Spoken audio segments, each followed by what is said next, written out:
My sister accused me of stealing $7,000 from her wedding card box to cover her honeymoon debt. My parents demanded I pay it back or face jail. They didn't know I'd already visited the venue manager. One click of a flash drive at dinner didn't just clear my name, it destroyed their perfect little world. This is where the story truly begins, and you won't want to miss what happens. Make sure you're subscribed to see it through to the end. We're always curious. Where in the world are you all watching from today? Let us know in the comments. I was sitting in my living room, the kind of silence around me that usually felt peaceful, but that evening, it felt heavy, like the air before a thunderstorm.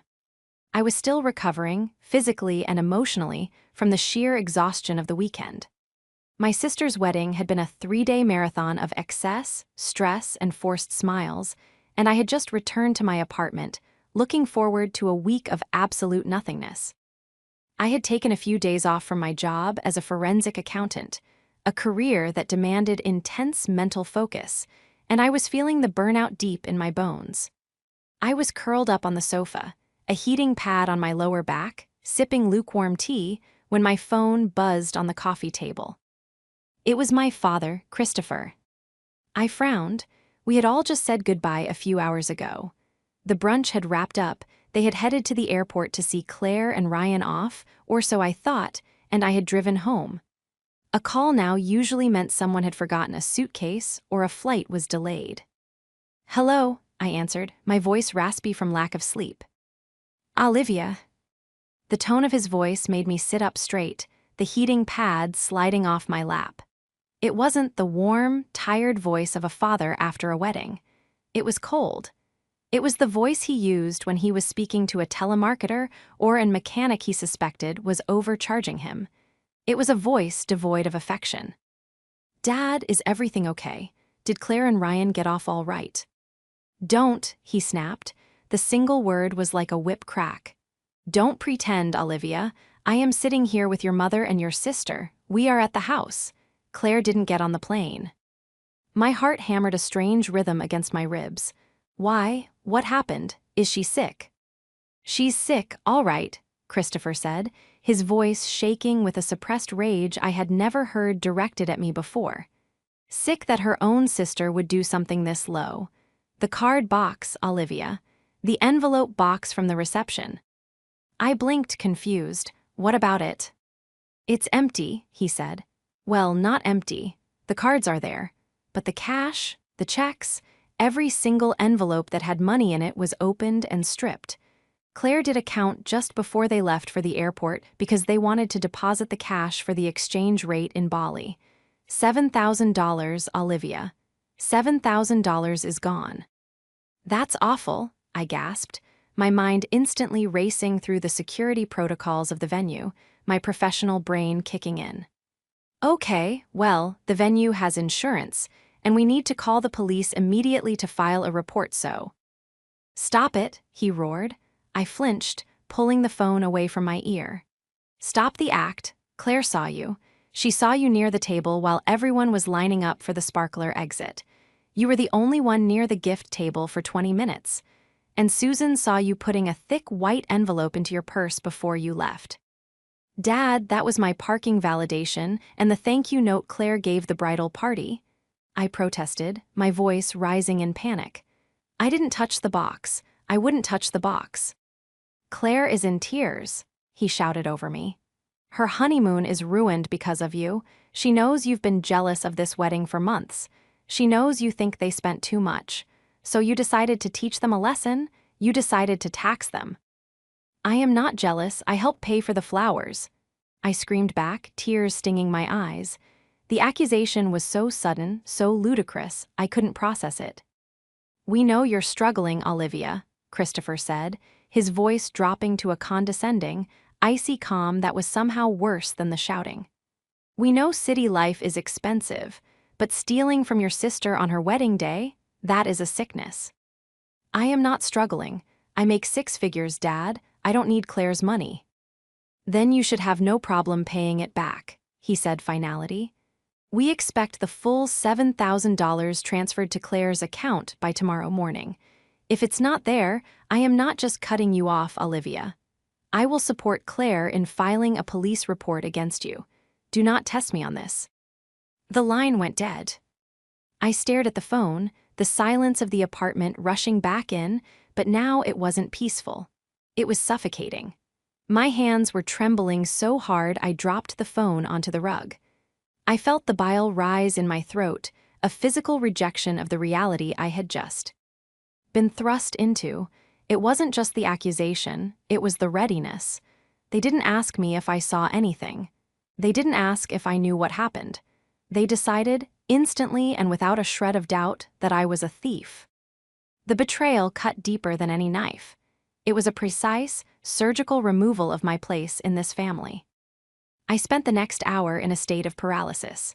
I sat on the floor where I had dropped the phone, staring at the wall.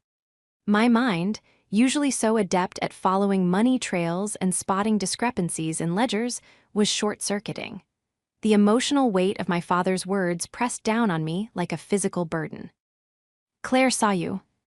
That was the line that kept replaying. Claire saw me, but I hadn't been near the box. During the sparkler exit, I had been in the bathroom helping the maid of honor, Sarah, get a red wine stain out of her dress. I wasn't even in the main hall. Claire was lying. I forced myself to stand up. I needed to drink water. I needed to breathe. As I stood in my kitchen, filling a glass with shaking hands, my phone buzzed again. A text message, then another, then a third. I looked at the screen. "Susan, Mom, I am heartbroken, Olivia. I always knew you were sneaky, ever since you were a child and hid those cookies, but I never thought you would become a criminal. Fix this. Claire, I can't believe you. Ryan is devastated. We have to cancel our flights. I hope you're happy. You've always been a bitter, jealous bitch. Send the money, or I swear to God, I will ruin your career. I know your firm doesn't like employees with theft charges. Christopher, Dad, I meant what I said. Tomorrow morning, 9 a.m., or I call the sheriff." I read the text from my mother again. "I always knew you were sneaky." The memory hit me like a physical blow. The cookie incident she was referencing happened when I was 6 years old. Claire, then 3, had eaten an entire sleeve of Oreos and thrown up on the carpet. When Mom came in screaming, Claire had pointed a chubby finger at me and cried. I was grounded for a week. I had never eaten a single cookie. That was the dynamic. That had always been the dynamic. Claire was the light, the joy, the fragile princess. I was the older one, the responsible one, the one who could take it. And apparently, the sneaky one. I felt a wave of nausea so strong I had to lean over the sink. They truly believed this. It wasn't just anger. It was a confirmed bias they had held for decades, just waiting for a reason to surface. I paced the length of my small apartment. My instinct was to fold, to pay the money just to make it stop. $7,000 was a lot, but I had it in savings. I could transfer it, apologize for a crime I didn't commit, and try to salvage my relationship with them. That's what the old Olivia would have done. The Olivia who just wanted peace. But then I looked at Claire's text again. "I will ruin your career." She wasn't just hurting, she was threatening my livelihood, my license, everything I had built on my own without their help. I stopped pacing. I took a deep breath, the air hissing through my teeth. I walked over to my desk and opened my laptop.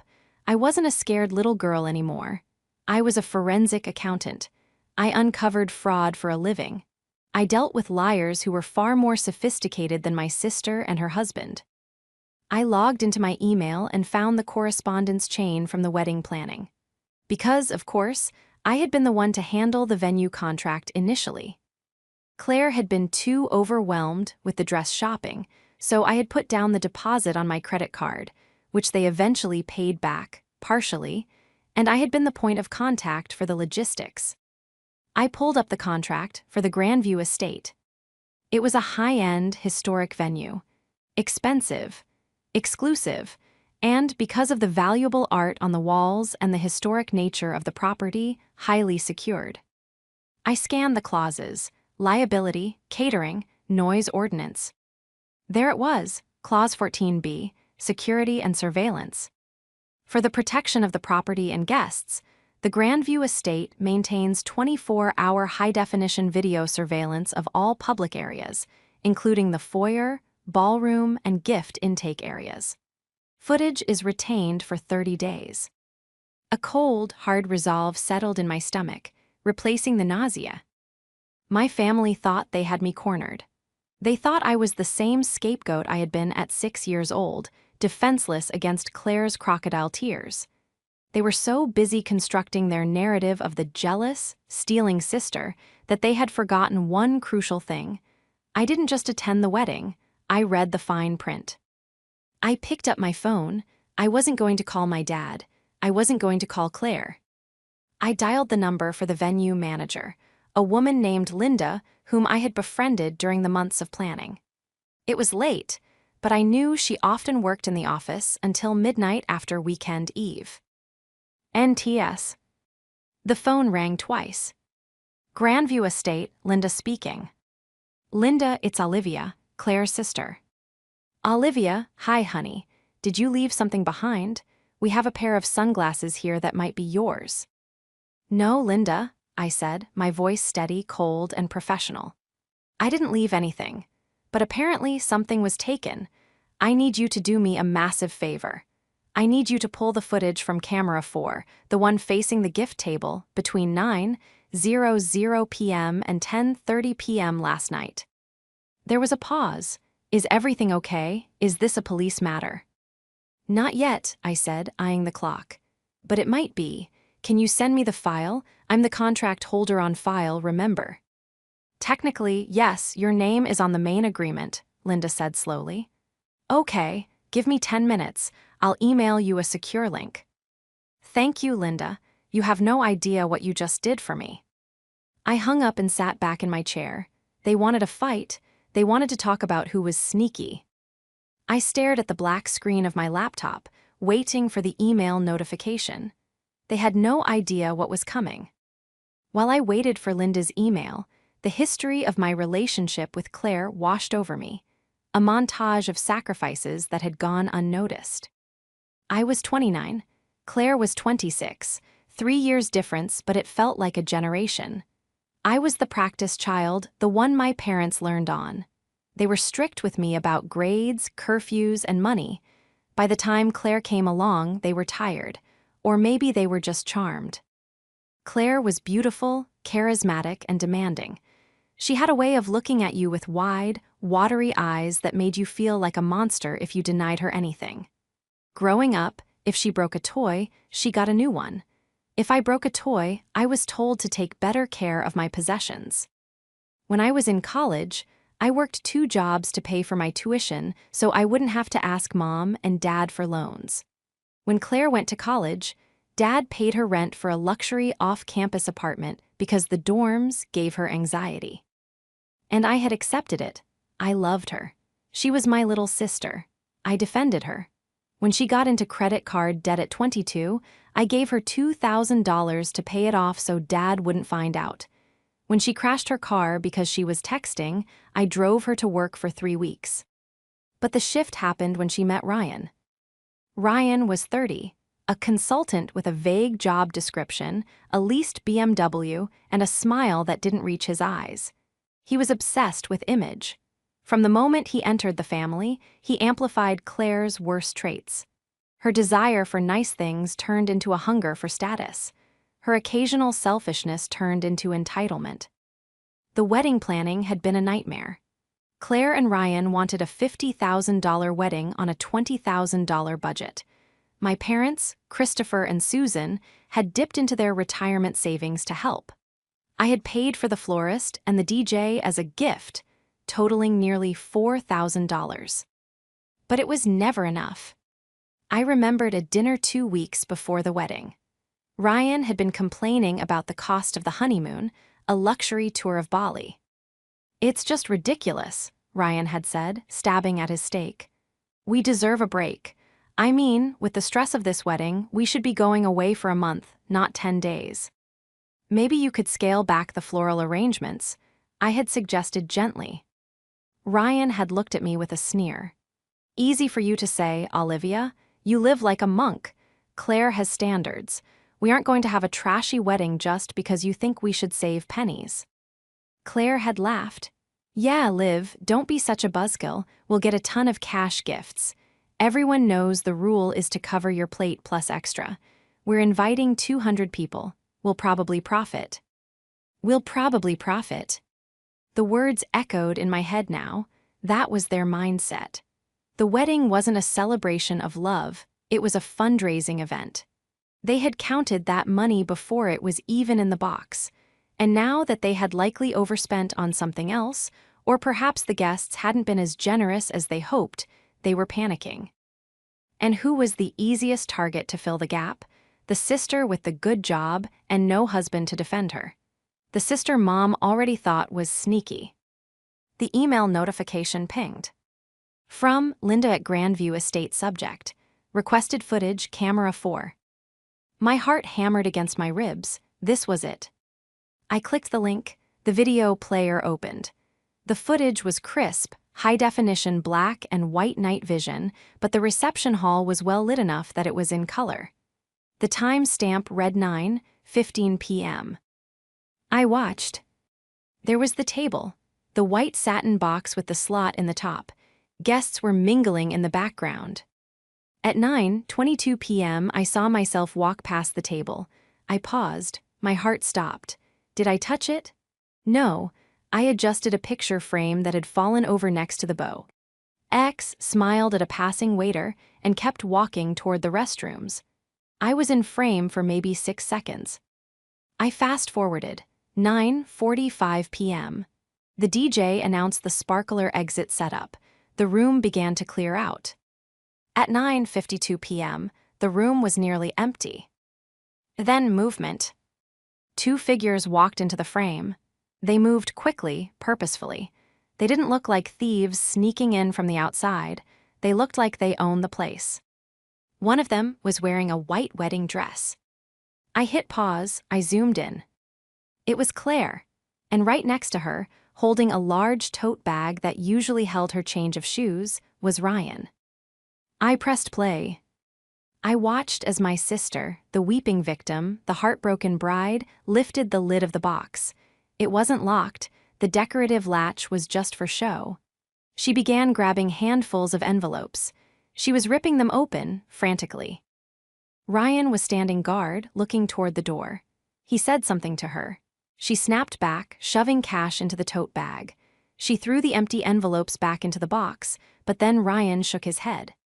He grabbed a handful of the empty envelopes and shoved them into his jacket pockets, likely to dispose of them later so it wouldn't look obvious that they had been opened on the spot. But they left enough inside to make it look tampered with rather than emptied. It took them 3 minutes. At 9:56 p.m., they smoothed their clothes. Claire checked her makeup in the reflection of the window. Ryan kissed her on the forehead, patted the bag which was now bulging with cash, and they walked out toward the sparkler exit to be cheered by the very people they were stealing from. I sat back, the air leaving my lungs in a rush. They didn't just steal the money. They stole it from themselves to hide it, likely from my parents, or perhaps to hoard it away from joint accounts, or maybe just to stage a theft to claim insurance. Or, and this was the sickest part, to double dip. If they claimed it was stolen and blamed me, my parents would force me to repay the $7,000. They would keep the original $7,000 and get another $7,000 from me. It was a $14,000 swing. I looked at the freeze frame of Claire's face. She wasn't crying, she was smiling. It was a greedy, triumphant smile. A cold fury replaced my shock. My sadness evaporated. I wasn't the little sister anymore. I wasn't the sneaky one. I was the one with the evidence. I downloaded the file. I saved it to my hard drive. Then I saved it to the cloud. Then I reached into my desk drawer and pulled out a plain black USB flash drive. I transferred the file. Then I picked up my phone. I didn't text Claire. I texted my dad. To Christopher, I will bring the money, but I want to do it in person. I want everyone there. Mom, you, Claire, and Ryan, dinner tomorrow night at the house. I want this resolved face-to-face. His reply came 1 minute later. "Christopher, good choice, we will be waiting. 7 p.m. I looked at the flash drive in my hand. It felt heavy, like a loaded weapon. "See you at dinner," I whispered to the empty room. The morning of the dinner, I didn't wake up feeling like a victim. I woke up like a forensic accountant on the verge of closing a major case. The fear I had felt the previous night, the trembling hands, the nausea, had calcified into a cold, hard determination. My family wanted to talk about money. Fine, we would talk about money. But we weren't going to talk about my savings, we were going to talk about theirs. I sat at my kitchen table, a fresh pot of black coffee beside me, and logged into my work laptop. I wasn't doing this on company time, technically, but I was using the skills and the public record databases that my subscription fees paid for. I had the smoking gun video, but my training told me that theft is rarely an isolated incident. People don't just decide to rob their own wedding guests on a whim. There is always a precursor. There is always a pressure point. I started with Ryan. He liked to present himself as a high-flying business consultant.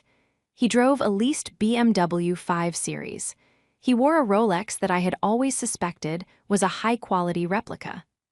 My parents ate it up, bragging to their friends about their successful son-in-law who was in finance. I pulled up the public records for the county. I started with civil court records, nothing under his current address. I expanded the search to his previous address in the city. Bingo!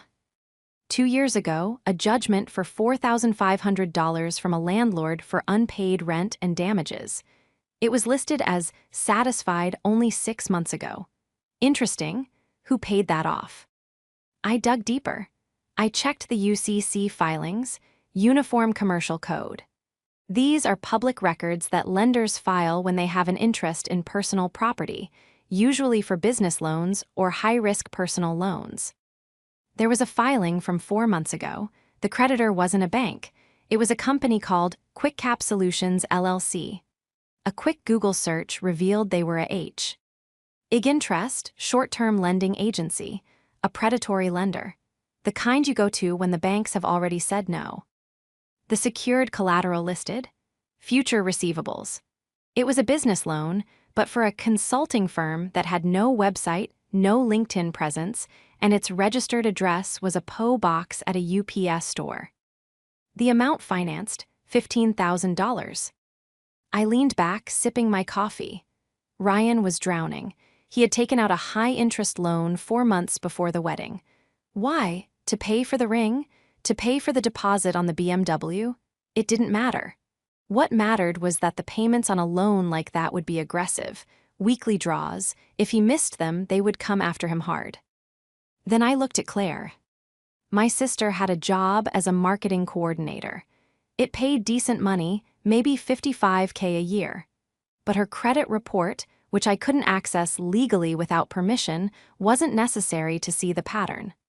I looked at her Venmo history, which she had foolishly left public. In the last 3 months, there were dozens of outgoing payments to Ryan. Captions like rent help, car payment, and groceries. She was subsidizing him. The rich husband was bleeding her dry, and now they were both bleeding out. The wedding wasn't just a party, it was a lifeline. They needed that cash box to be full. And when they realized the cash gifts might not cover the QuickCap loan and the honeymoon, they panicked. They decided to double dip. Steal the cash to hide it from the debt collectors or use it immediately, and then extort me for another $7,000 to cover the loss. It was a Ponzi scheme built on tulle and buttercream frosting. I printed everything: the judgment, the UCC filing, the screenshots of the Venmo transactions. I organized them into a crisp manila folder. Then I went to the bank. I withdrew $7,000 from my savings account in the form of a cashier's check made out to Claire and Ryan. The teller smiled at me, a late wedding gift. I looked at the check, the paper smooth and heavy in my hand. Something like that, it's for an education. Oh, are they going back to school? No, I said, sliding the check into an envelope. But they are definitely going to learn a lesson today. I went home, showered, and put on my court armor, a sharp navy blazer, tailored trousers, and heels that clicked with authority on the floor. I put the flash drive in my blazer pocket. I put the manila folder in my bag. I put the check in my purse. I was ready. The drive to my parents' house took 40 minutes. Usually, this drive was filled with a low-level anxiety, a rehearsal of what I would say to avoid criticism. Yes, Mom, I'm dating. No, Dad, I didn't get a promotion yet. Today, the anxiety was gone. It was replaced by a buzzing adrenaline, a hyper-awareness of every detail. The sun was setting as I pulled into the driveway, casting long shadows across the perfectly manicured lawn that my father prized above all else. His truck was there. Claire's car was there. Ryan's BMW was parked right in the center, taking up 2 spots as usual. I walked to the front door and didn't knock. I used my key. I stepped into the foyer. The smell of pot roast wafted from the kitchen, my mother's serious family discussion meal. "We're in the dining room," my father's voice boomed. I walked in. The table was set with the good china, which felt grotesque given the circumstances. My father sat at the head of the table. My mother was on his right. Claire and Ryan were seated across from the empty chair meant for me. Claire looked like a tragedy. She was wearing no makeup, her hair was in a messy bun, and she was wearing an oversized sweatshirt. She was playing the role of the traumatized victim to perfection. Ryan, on the other hand, looked twitchy. He was wearing a polo shirt that was too tight, and his leg was bouncing under the table. "Sit down," my father said. I pulled out the chair and sat. I placed my purse on the floor and my leather bag on the table. "I'm glad you came," Susan said, her voice tight and pinched. She didn't look me in the eye. She was looking at my hands as if checking for invisible handcuffs. "I was praying you would do the right thing, Olivia. I told your father, she's lost her way, but she's not evil. She'll fix this." "I'm here to fix it," I said calmly. "Do you have the money?" Ryan asked. He didn't even say hello. His eyes were locked on my bag. "I have a cashier's check for $7,000 right here," I said, tapping my purse. Ryan let out a visible breath, his shoulders sagging. Claire sniffled, wiping her dry eyes. "I just don't understand why you did it, Liv. Was it because I didn't let you give a speech? Was it because you're jealous that I got married first? I mean, stealing from my wedding. It's just so sick." "It is sick," I agreed, looking her dead in the eye. "It's a betrayal of the highest order." My father cleared his throat. "Let's not rehash the crime. Olivia is here to make restitution. We agreed that if she pays the full amount today, we will not involve the police. We will keep this within the family. But Olivia, you need to understand that things are going to change. We can't trust you around the house anymore." "I understand," I said. "Trust is a fragile thing. Once it's broken, it's almost impossible to get back." "Exactly," Susan said, nodding self-righteously. "I hope you're seeking help, Olivia, therapy, something." "I did a little investigation of my own," I said, ignoring her comment. I kept my voice light, conversational. "Because, as a forensic accountant, it just didn't sit right with me. It's a bold crime. $7,000 in a public room with cameras." Ryan froze. The bouncing of his leg stopped instantly. "What do you mean, cameras?" "The venue," I said. "The Grandview Estate. Did you know their contract stipulates high-definition surveillance of all gift intake areas? Clause 14B, I read it when I booked the place for you." "There were no cameras in that corner," Ryan said quickly, too quickly. "I checked. We looked around. It was a dark corner." "You checked for cameras?" I asked, raising an eyebrow. "We looked for the box," Claire interjected, her voice rising to a shriek. "After we realized the money was gone. Stop trying to distract us, Olivia. Just give us the check." "I'm not distracting you," I said. "I'm just curious. Because if I stole the money, surely the cameras would show it, right? And if the cameras show it, you'd have all the proof you need to send me to jail. Why didn't you ask the venue for the footage, Dad?" My father frowned. "We didn't need footage. Claire saw you, that's enough for me." "Eyewitness testimony is notoriously unreliable," I said, "especially when the witness has a motive to lie." How dare you? Susan slammed her hand on the table. You steal from your sister and then call her a liar at the dinner table? Give us the check and get out. You are not welcome to eat with us. I agree, Christopher said, his face reddening. Hand it over, now. Okay, I said, but before I do, I have a question for Ryan. I turned my gaze to him. He looked like a trapped animal. Sweat was beading on his upper lip. How is QuickCap Solutions treating you, Ryan? The silence that followed was absolute. It was the kind of silence where you could hear the refrigerator humming in the next room. Ryan's face drained of color, turning a sickly shade of gray. I don't know what you're talking about. QuickCap Solutions, I repeated, enunciating every syllable. The predatory lender you borrowed $15,000 from 4 months ago at an APR that would make a loan shark blush. The loan secured against the future receivables of a consulting business that doesn't seem to exist. That's a lie, Claire snapped, though her eyes darted nervously to her husband. Ryan is successful. He doesn't need loans like that. Really? I reached into my bag and pulled out the manila folder. I slid it across the polished mahogany table toward my father. Open it, Dad. I'm not looking at your fake papers, Christopher spat. This is just another one of your manipulations. You're trying to shift the blame. It's a public record, Dad, a UCC filing, and a judgment for unpaid rent from his last apartment, and Claire's Venmo history showing she's been paying his car note for 3 months. My father hesitated. The specificity of the accusations was getting to him. He looked at the folder, then at Ryan. Ryan, is this true? She's crazy, Ryan stammered, standing up. This is harassment. She hacked me. This is illegal. It's public record, I said calmly. And it establishes motive. You're broke, Ryan. You're drowning in debt. You needed that wedding cash to pay off the loan shark before they started calling your house. But the envelope box wasn't enough, was it? Or maybe you just got greedy.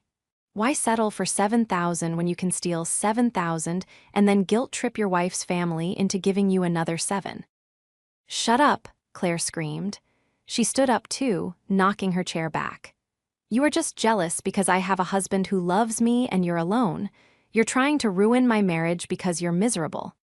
I'm trying to save you from a felon, I shot back, my voice finally rising, matching their energy. Claire, look at him. Look at his face. He knows I'm right. Susan stood up now, shaking her finger at me. That is enough. I will not have you slander this young man in this house. He has been nothing but respectful and kind.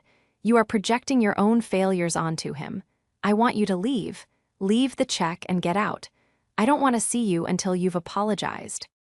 You want the check? I stood up, grabbing my purse.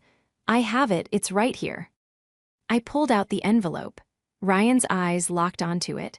He looked like he was about to lunge across the table. But I'm not giving it to you, I said, because I don't owe you a dime. You admitted it, Dad shouted.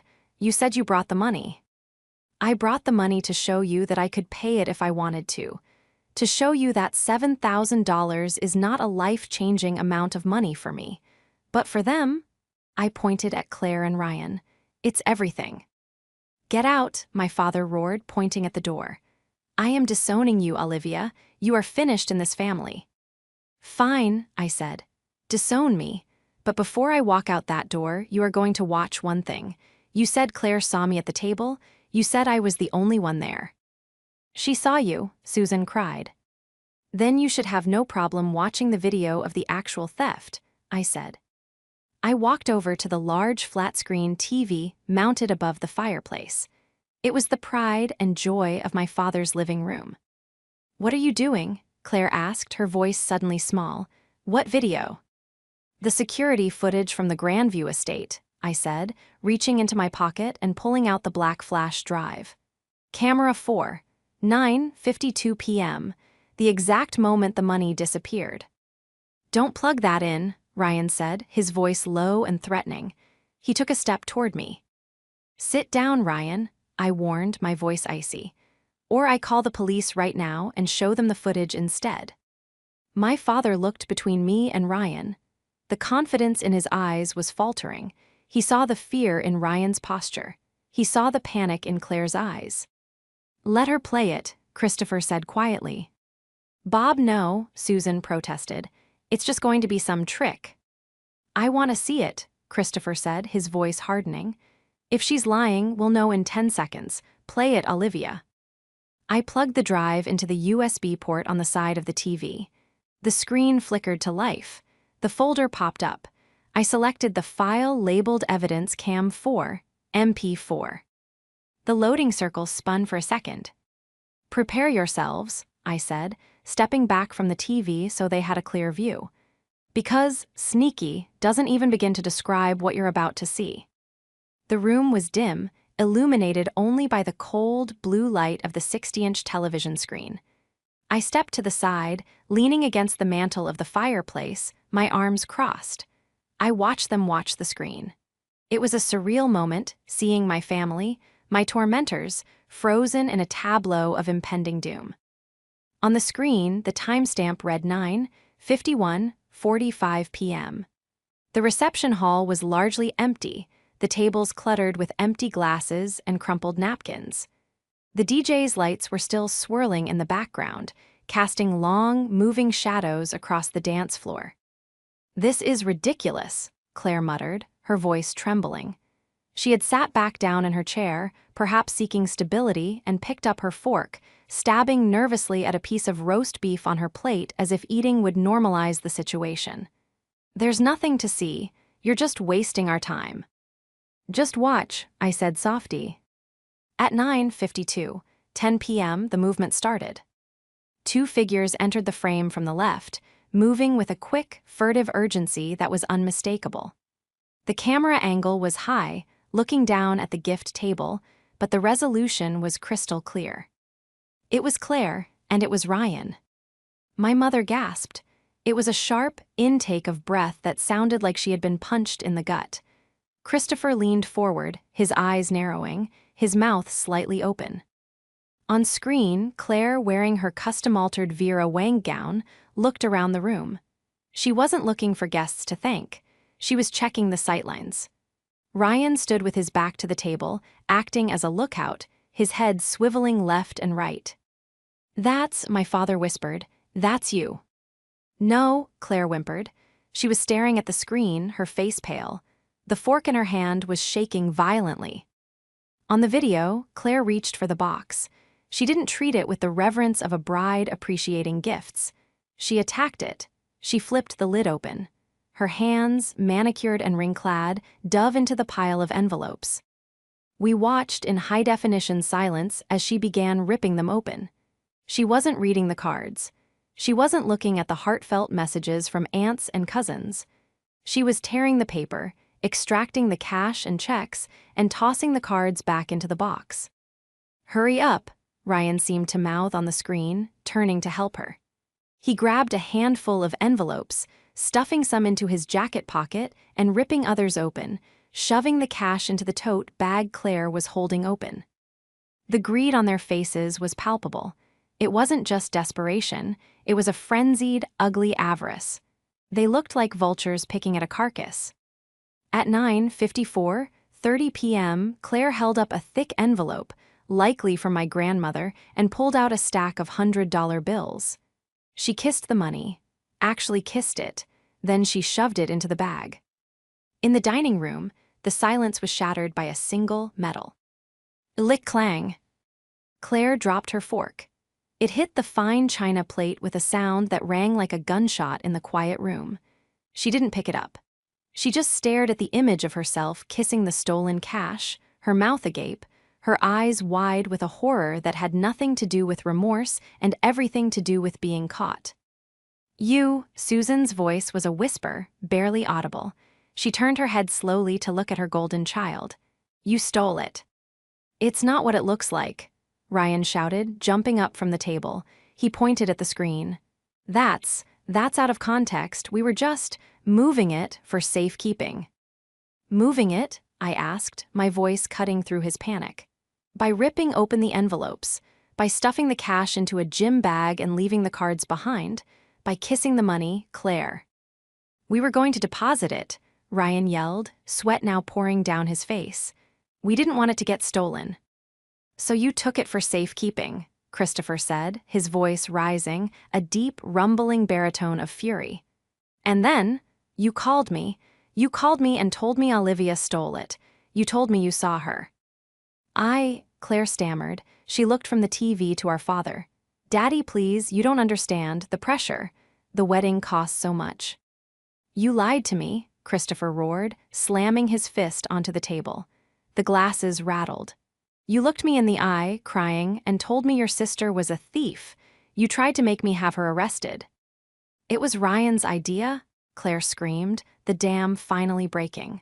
She pointed a trembling finger at her husband. He made me do it.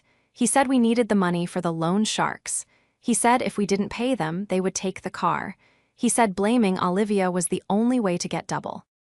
You witch, Ryan turned on her, his face contorted. You were the one who said Olivia was an easy target. You said, Mom already thinks she's sneaky, they'll believe anything. You wanted the honeymoon. You wanted the Bali trip. I didn't want to go to jail, Claire shrieked, sobbing hysterically now. You ruined everything. I watched them turn on each other, the perfect couple dissolving into a puddle of recriminations and hatred. It was ugly, it was pathetic, and it was the most satisfying thing I had ever seen. Susan was weeping silently, her face buried in her hands. The image of the sneaky sister she had constructed in her mind was shattering, replaced by the reality of the daughter she had spoiled into a monster. You wanted double, Christopher said, his voice shaking with disgust. He was looking at Ryan. You stole $7,000 from the guests, and you wanted another $7,000 from Olivia. You tried to extort my daughter. Christopher, please, Ryan begged, holding up his hands. It's just business. We were in a tight spot. We can fix this. I can. Get out, Christopher said. What? Get out, my father stood up, knocking his heavy chair backward. Get out of my house. Both of you, get out before I kill you. Daddy, Claire wailed. Don't you daddy me, he shouted, his face purple with rage. You are a liar, you are a thief, and you tried to destroy your sister's life to cover your own greed. I am ashamed. I am ashamed that you carry my name. Ryan grabbed his keys off the table. He didn't wait for Claire. He bolted for the door. Claire stood up, sobbing, looking at me. Olivia, please, help me. Tell him to stop. I looked at her. I looked at the sister I had protected for 20 years, the sister I had driven to school, the sister I had bilayed out, and I felt nothing. The cord was cut. I think you should go, Claire, I said calmly. You have a honeymoon to cancel. She wailed again and ran out the door after Ryan. We heard the front door slam, then the screech of tires as Ryan peeled out of the driveway, likely leaving her to drive her own car. The silence returned to the dining room, but now it was filled with the wreckage of a family. I walked over to the TV and pulled out the flash drive. The screen went black. I turned to my parents. They were both staring at the empty chairs where the golden couple had just been sitting. Susan looked up at me, her eyes red and swollen. Olivia, she whispered, I don't know what to say. You don't have to say anything, I said, picking up my purse. You already said it all. You said I was sneaky. You said I was jealous. You said you knew I was capable of this. We were wrong, Christopher said, his voice hoarse. He looked old suddenly. The fight had drained out of him. We were so wrong. I am so sorry, Olivia. I know you are, I said. But sorry doesn't fix the fact that you were ready to send me to jail yesterday. You didn't ask me for my side. You didn't hesitate. You just believed the worst of me because it was easier than believing the truth about them. I walked to the door. Wait, Susan said, standing up unsteadily. Where are you going? Stay, P. Lise, let us make you dinner. Let us talk. I looked at the pot roast on the table, the serious talk meal. I have a dinner reservation, I lied, with people who know I don't steal. Olivia, please, Dad said, don't leave like this. I'm not leaving like this, Dad, I said, opening the front door. I'm leaving with my head up, and I'm leaving with my $7,000. I stepped out into the cool night air. Behind me, I heard my mother burst into fresh tears. I didn't look back. The fallout was swift, brutal, and entirely public. I didn't have to leak the video. I didn't have to ruin Claire's reputation. She did it herself. Or rather, the truth did. 3 days after the dinner, Ryan's BMW was repossessed from the driveway of the apartment complex where they lived. It happened in broad daylight, and a neighbor, one of the bridesmaids, actually saw it and posted about it in the group chat. The facade of the wealthy consultant crumbled overnight. The quick-cap loan shark didn't care about family drama, they just wanted their money. When Ryan couldn't pay, they garnished his wages from the temp agency he was actually working for, not the consulting firm he claimed to own. Claire and Ryan filed for annulment 4 weeks later. Apparently, once the money ran out and the lies were exposed, there wasn't much love left to sustain them. Ryan tried to blame Claire for the theft idea in court to avoid liability for the venue security breach, which Linda, the manager, had reported to the police after I told her the truth, but the judge wasn't impressed. They were both ordered to complete community service and pay a fine for the theft, though since the victims were technically themselves and their guests, no jail time was served. However, the social sentence was lifelong. As for my parents, they tried. Oh, they tried hard. My mother sent flowers. My father sent a check for $5,000 as an apology gift. I returned the check. I donated the flowers to a nursing home. I didn't cut them off completely. That would have required an emotional energy I didn't want to spend. Instead, I placed them in a box, much like the evidence folder. I engaged with them on my terms. I visited on holidays for a few hours. I was polite. I was successful, but I was distant.